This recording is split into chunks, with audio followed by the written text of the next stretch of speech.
talking about the Messiah. Mashiach is Aramaic and means the anointed one, as Christos does in Greek. Jeshua spoke in Aramaic, and the oldest known version of the New Testament is in Greek. But a long line of church fathers, Epiphanius, Saint Cyril, Origenes, Eusebius, and Clement of Alexandria were all talking of and quoting from an Aramaic Gospel of Matthew. And if you don't know the workings of the Aramaic language, there's no chance that you will be able to translate it into any other language and make proper sense of it.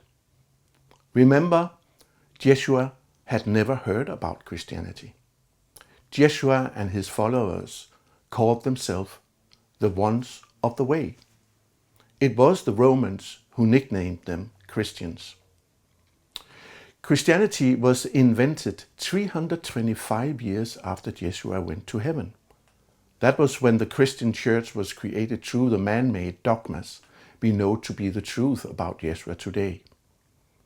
The four Gospels of the New Testament was picked among a whole lot of others, and we know today that a lot of interpolations and changes were made in the original writings, all done to make it fit into the dogmas made by fearful men who did not want women to play any role in the new movement.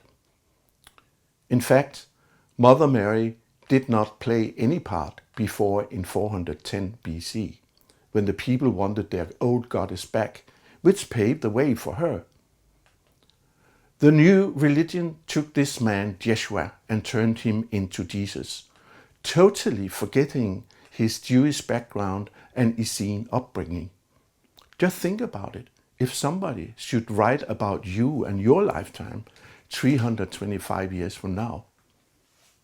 In the Gospel of Philip, which were found in the Nag Hammadi in 1945, we can read that Mary the Magdalene was the disciple whom Jesus loved the most and often kissed on the mouth. Miriam Magdal means Miriam the Exalted One. We can read in the New Testament that she anointed Jesus or Jeshua twice, and in the scriptures of the Jewish historian Josephus, who was living in the times of Jeshua and Miriam, we can read that only an initiated were allowed to anoint another initiated. And in the Gospel of Philip, we are told that Jeshua the Nazarene actually means Jeshua the initiated. So Miriam would have to be an initiated woman in order to do this service to Jeshua. The fact that you haven't heard of this doesn't mean that it isn't true. It is only a few years ago that the Catholic Church admitted that there were nowhere in the scriptures that justified Mary the Magdalene to be called a prostitute. Instead, they now revere her as the disciple of the disciples. The time has come to set the records straight. And in the Aramaic Gospel of the Nazarenes, Jeshua himself is saying these words: I and my bride are one, just as Miriam the Magdalene, whom I have chosen to myself as an example, is one with me.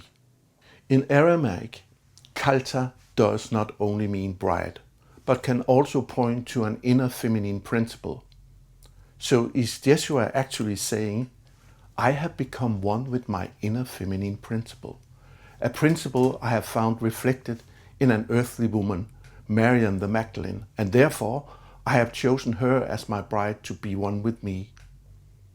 When I'm talking about the female Messiah, I'm talking about that inner feminine principle in us all, and not about a certain woman, but of all women and all men. To me, Jeshua was the first new man, and Miriam the first new woman, both genuine examples to be followed. We should not get lost in the gown or the surface, but instead open our hearts and focus on the message. The message being, integrate the feminine within you. Let go of all fears and any judgment.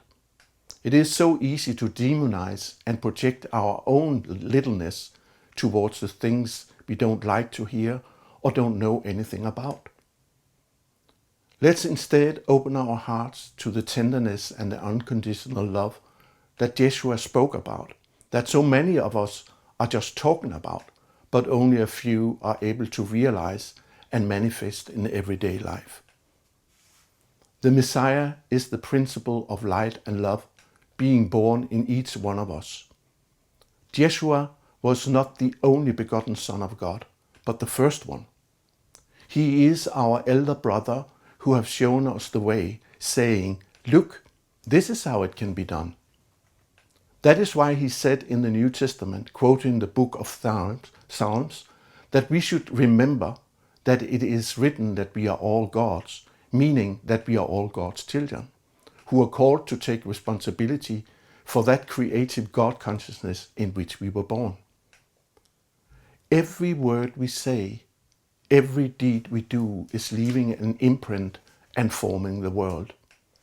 Just take a look around you and you will know what I'm talking about. Yeshua is telling us that we can do greater wonders than him if we follow his example. Have we forgotten that?